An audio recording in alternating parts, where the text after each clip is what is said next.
flavor. Okay. Hold on, Flying Finn, can you hear me better? I know. Let me know if you can hear me better, man. So wait, do you want to do this the beer reviews? I always let guests go first. So do you want to? Sure, I can do one. All right, let me grab it. I have, and bam, there you go. Boom. Alrighty, I am doing the tribute double IPA from 14 Star. I got to move over a little bit. I think it's off Well, camera. there I am. Yeah, there you go. There you go. Well, it's this brewery's pretty sweet. They're based in Vermont, I believe, St. Albans, so northern part of Vermont. They are a brewery that I believe the owner and all the workers there are all. Whoa, I think we lost your mic, man. What's that? Oh, there you go. You're back. Okay, you were talking. It My, was my mic gone. cuts out once in a while. Okay. The owner and workers at the brewery are all Army veterans. Oh, Yeah, and I think that's sort of their kind of thing that they kind of help people with that PTSD and all that kind of the trying to get back into civilian life kind of thing with working at a brewery because beer is awesome. It's an it easy is. an easy lubricant to sort of get back into the swing of things. Yeah, I am trying out their double IPA. I believe the what do you have listed as ABV? 8.1. Yep. 8.1. Yep. I don't think they have the hops listed. I tried looking that up earlier. Whoop. We got pouring into my Rogue Brewery glass. Also repping the Rogue Brewery hat because Well, they're my Rogue is number one. fantastic. Hmm. Now aroma, very piney, piney, a little sweet, sort of biscuity, sort of very light.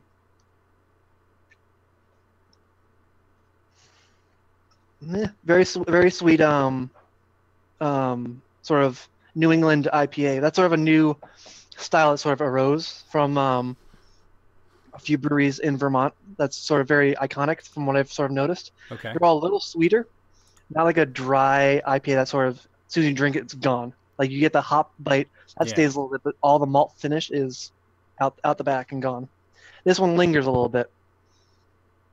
Because that's I think I love IPAs. And I know it's huge in the U.S., but like Mm. recently my taste buds have either changed or something because that dry finish that I Yeah, get when drinking IPAs, I just makes me want to drink more. Maybe that's good for the brewery, but for absolutely. me, I don't want to. If I'm only trying to drink one, and then what am I going to go to water? I'm not going to drink Yeah. water. It's just a Well, waste of or you love that energy. IPA so much, it blows out your palate. You're like, oh, I want to try something else. Oh, I can't taste a damn thing. Yeah. It's true. Yeah, so I'm getting a lot of that pine that I sort of smelt. So I'm guessing some kind of like a Chinook or a like a Columbus hop. Those are very sort of resiny, piney flavors. Okay. Sort of sort of a mangoey orange. So that can be any hop. Like the majority of flavor hops are kind of run the gamut with that flavor. But it's pretty good go-to for me. It is cloudy. So I imagine it is either bottled conditioned. I don't sort of get any whole lot of yeast flavor. Yeah, your brother apparently says he can smell it from here. Oh, I smell he's it. probably I think he's had it before. Has he? Yeah. But this is your first time having this? Yes. Oh, I've had it once before at a bar, but I never had it Okay. in the can, which is I kind of see like canned beers are very much the same flavor as draft beers because Gotcha. you don't have the light permeability or the oxidation you get for bottles. So I think they're very close to draft, maybe a little less carbonation Do you think less carbonation in in a cans. can? Because for people who don't know in chat, I used to work at a brewery. I was the head brewer for Northshire Brewery for about 2 years. But when you bottle beer and can it, you have a tube going into the bottle. Say, here we go. Tube going into the bottle, all the way down to sort of the bottom of the bottle, spraying the carbonated beer in the bottom. It comes foaming up. As it comes up, it is sort of turbulent, kicking all that air around or that CO2 that's within suspension of the beer. Whoops, cheers. And you will knock out some of that CO2 that's in that beer. While sort of cans, this entire lid is off. So you have sort of a wider opening to lose that CO2. And sort of in a keg, everything's enclosed. You have a pipe going into one end and out the other, and it's always sort of back pressured. So you keep that CO2 in the beer while it's filling. Well, bottles and cans are usually lower carbonated than the draft. But then again, when you pour the draft into the glass, you're losing carbonation that way as well. But they're also force carbonating when they're putting into the draft, right? I mean, the kegs don't necessarily have the carbonation most of the time, right? Sometimes, like, well, it's a lot safer to force pressure into it, or opposed to naturally carbonating. Okay. Because Sankey kegs, the kegs that you use in your typical bar, doesn't have a safety release valve as well. It does, but it's not nearly as safe as your homebrew corny keg.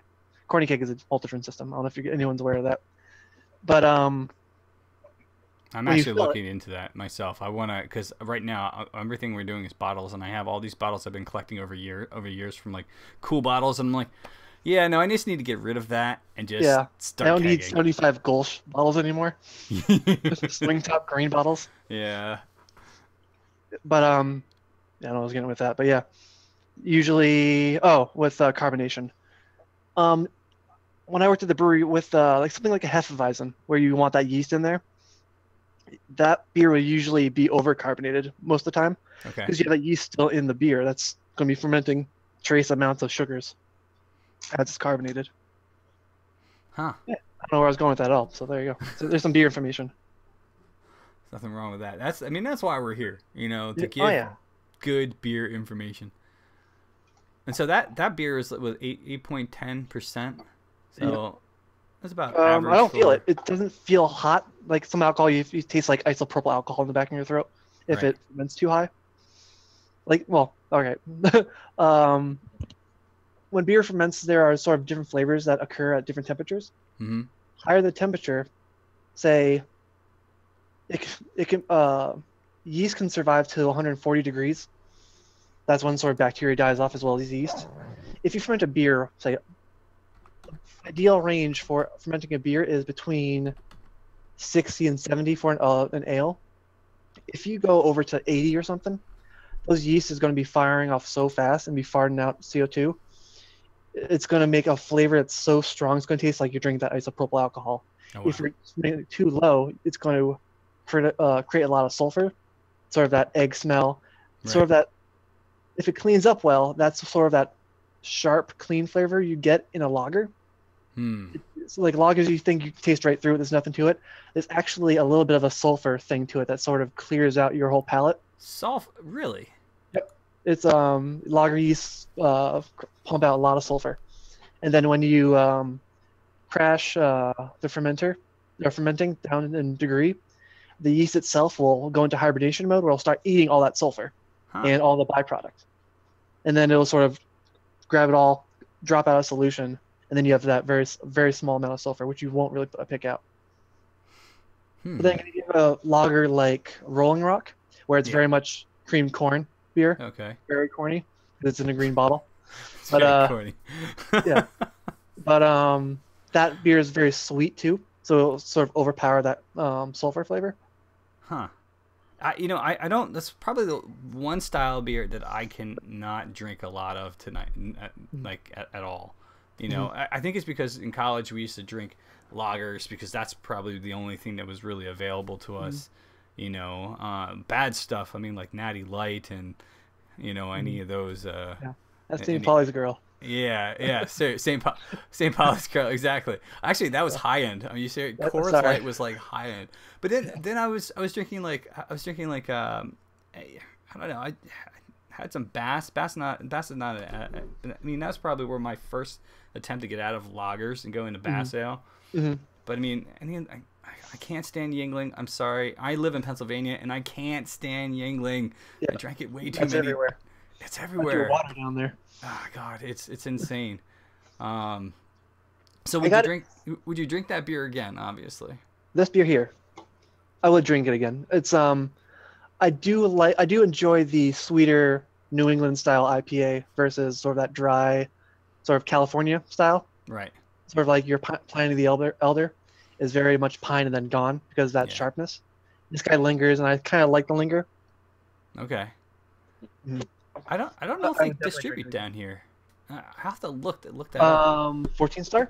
Yeah, let me see I if I don't can think find so. that They're out. relatively new. They're relatively new. All right, so they Yeah, probably don't get down here. I Visit believe they us. started. Is it on the bottle or can? It was like if I worked at the brewery 6 years ago, they Let's see might have if I can started find 4 years ago, Okay. 4 or 5. Well, maybe So they don't distribute down here yet. I mean, that's one of the other things why I want to be able to. Yeah, I don't see any distributing rights there. Huh. Yeah, I don't see any distributing. I have a few friends that are that work for beer distributors here. Maybe I can nice, see if they can. That's who gets me landlord. You know, nice. this comes from the UK. It's my favorite beer in the world. It's not the one I'm reviewing tonight. Mhm, But it's my go-to. You know, mhm. but it's $70 a case. Whew. So yeah, it's expensive, but it's Yeah. worth the beer. All right, I'm gonna flip over. So tonight, I am doing Deep Purple. I'm going back to. If I had like a switchboard, like a switchboard, it'd be awesome. Then I can actually go bink, bink, bink. But I don't have that. So, all right. So tonight I'm doing Deep Purple. It's by Empire Brewing Company. So I was looking up some information about them. They started out, it looked like, as a brew pub about 1994, and they eventually expanded to A direct draw beer dispenser! Half barrel capacity with an anti-foaming I'm mechanism! upset. No one's doing it. No one's doing it. It was you. It's all right, dude. That's what the waiting. sound effects are for.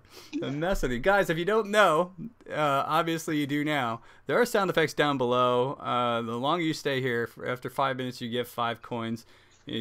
Most sounds cost more than 5, about 5 coins. There's one that costs 50 coins because it's a long beer song. But by all means, use them when you need them. That's why they're down there. Deep Purple is the Empire Brewing Company started. I guess it says 1994, but out of downtown Syracuse. Obviously that's New York. This beer is brewed with it's a Pilsner style.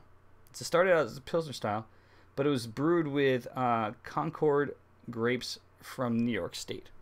Ooh. Yeah, a friend of mine from work, he swears by this. He drank this the other day, and he's like, you have to try this out. And so he brought one in for work for me 2 days ago. My only other experience with beer that is brewed with grape juice or grapes at all is Dogfish Head's Red and White. Yep, I've had that. I love that beer, and Noble Rot. Yep, I had that too. I have some down in my basement. I think maybe next week or week after, maybe I'll break out one of those. But they are both, I think, Belgian style. Concord grapes. That's right, Finn. Fine, Finn. I've never had this beer before. But like I said, my coworker Vaughn has they have a I Love New York thing on there. They also have a Empire Farmstead Brewery, which is the largest. I'm reading this from their website real fast. The largest farm brewery on the East Coast, over 22 acres. Holy shit. Developed by educational and beer production purposes. For educational and beer production purposes. So that might actually be something kind of cool to go visit eventually. All right. So I just popped that open. Not a lot of. Oh, that's definitely grapes. It kind of smells like. I hate to say it. Like, have you ever done wine before? I have done cider. I have not done wine. We do a wine, 2 wines every year, and the smell I'm getting from this kind of reminds me of that is like purple. Okay, that's definitely Concord grapes. Yeah, look at that color. I've made beer with like blueberries, and you get that color. Really? Yep. If you keep the rinds on. Oh shit! I can't fill up the glass. I gotta save some for Anne. She said she wanted some, so I got this little sifter. This is my friend from Steve, who's been on here before. He got this for me from Kona Brewing Company, so I'm gonna pour a little off for her. I gotta make sure the wife gets happy, so she'll be. You've seen me do The wife's share. Wife share. There you go. one of the most my most proudest moments is turning my wife into a beer snob, which is awesome. I'm just gonna cap off the rest of my beer. I won't tell. Oh man, don't tell. Well, this wow. is essentially a grape pilsner. That's what it basically is. It's a pilsner brewed with Concord grapes, and the color is totally coming through. But the wife tax, yes, it's specific. Yeah, that's exactly what it is, TJ. So this kind of smells like at the end when I'm done siphoning off my beer and bottling my wine, the red wine we do, which is a Pinot Noir, the yeast cake on the bottom of it. Yep. That's what it smells like to me. Mm-hmm. It's kind of fizzy, and it just really tastes like grape juice. Mm-hmm. I mean, I guess the pilsners are very light in flavor in the first place. So if you stick Concord grapes in there, you're gonna get a juicy grape beer, and that's kind of what it is. This isn't too bad. Yeah. I'll be honest. If I was gonna go, and this is 7%, 7.5%, but if I was gonna drink something that tastes like juice, I probably would go with like a lambic or maybe even a. It looks like a lambic. Like the head retention on that thing is pretty thin. Yeah. It says fizzy, so I'm wondering if they use like a wine or a champagne kind of yeast. You know, I don't think they. Let me see if I can find that their info on it. Maybe they tell. I don't think they'll probably say probably won't. what it is. Unfortunately, you know. But one of the cool things is that I've done a lot of writing on beer before. So, what I think might be cool is I can contact some of these guys and maybe get them. No, it doesn't say anything about. But okay, so fruity, tart, dry, with a dark purple color. I don't think, and a huge grape aroma. Oh, yep. And now the wine tax has come. There it is. Hello, hand. There you go. Wine tax has been taken. What do you think of the beer? Beer tax, I guess. The beer tax? Well, isn't this beer? Yes, it is. Why is it wine tax? I don't get Oh it. well, it's beer tax, but it tastes like wine. What do you think? What is this? This is the deep purple. It reminds me of purple soda. It reminds Anne of purple soda. So, I don't know. I was kind of hoping for. There's something. It reminds me of something very specific. The smell of it reminds me of the yeast cake from the Pinot Noir. She's sniffing. Like I said, one of my greatest achievements is turning my wife into a beer snob. You can't go wrong with that. Can't. Yeah, it kind of reminds me of grape soda. It's grape soda, she says. That's a grape drink. I'm not gonna not drink it. And it's at 7.5% too. Really? Yeah, no, it doesn't taste like you were saying before. That's true that you don't really get that alcoholic taste from the beer you were drinking, but this could be deadly. Like you could have several of these, and then next thing you know, be on your ass. Yeah, because it doesn't taste like it at all. No, it doesn't taste like it at all. Is it a little sweet? Grape soda. It is. I wouldn't It wanna is drink sweet. More than... You wouldn't want to drink more than that. Good thing I gave her the wee bit. Yeah. Don't tell her I topped it off. Yeah. No, mine. Oh, that's fine. She didn't care. No, All right. I don't want any more than this. In fact, I don't think I want this. You don't even want that? Pour it in. Fill 'em up. All right, she's gonna drink it. So I gotta say, it pretty much smells like and tastes like what Anne said. Yourself? No, I'm talking to people. Oh. Oh, she thinks I'm talking to myself. It looks like Hi, wife. Everybody says hello. Hi. There she goes. All right, and mysterious hand. It's like Lurch, not Lurch. What is that thing from? It's kind of a shower. The thing or something like that. So Way. I don't know if you heard that. She said she just got out of the shower, so she's not getting in front of the camera. No Sorry, guys. Way. No way. All right, I don't want to get banned from Twitch. Get out of here. No way. Yeah, that's right. I have clothes on. All right, she's leaving. So I kind of agree with my wife. This is very much like grape soda. I don't know if I would drink more than one of these things. It is sweeter. There is a slight tartness to it, but I mean, I'm gonna drink it because it's A, in my glass, and B, I love beer. But I kind of was hoping for something more along the lines of or at least kind of expecting something more along the lines of what they did with Red and White and Noble Rot. But you know, it's a different style. Like I said, it was started out as a Pilsner, and you know that both those I think were supposed to be toted as Belgian beers. Mm-hmm. Yep. So, you know, the yeast is definitely different, and even the fermenting temperature, if it started as a Pilsner, is different than what. Yeah. The cat's like playing with the door. I figured just comparing if that's like the sweeter one, and I think I remember the Noble Rot and that other one, the Red and White. whatever it is, Red and White. They're both relatively dry beers. Yeah, this is very quaint. Like this would be good on like. Sorry, I'm just letting the cat out of the room. That's fine. This would be good on a very hot summer day, I think. Yep. Like, I don't normally my beer like just open ale myself, ginger ale. Finn. I normally my beer like what I want to drink changes on a seasonal basis. So you know, this is again something that would be great in the summer, but for right now where I want darker, more maltier beers. And, yeah. Like, it's a little heavier. Yeah, something a little heavier to warm the soul.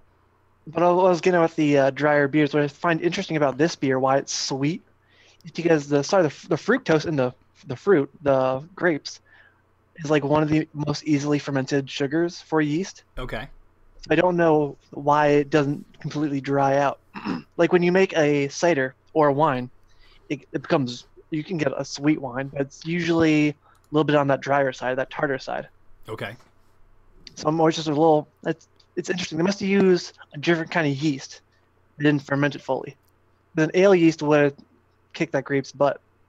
Yeah. And if it's a little fizzy, it might be something like a wine or a champagne yeast.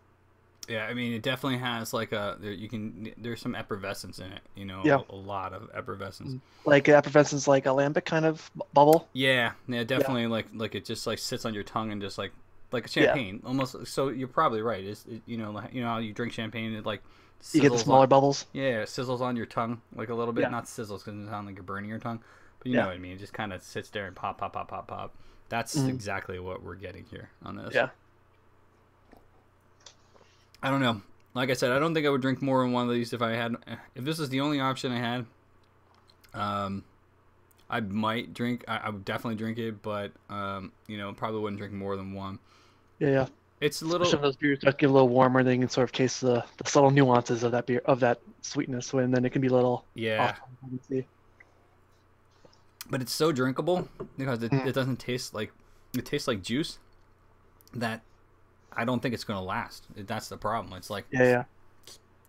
So I want to put it down and let it sit there for a second here. Mm-hmm. So you said you've done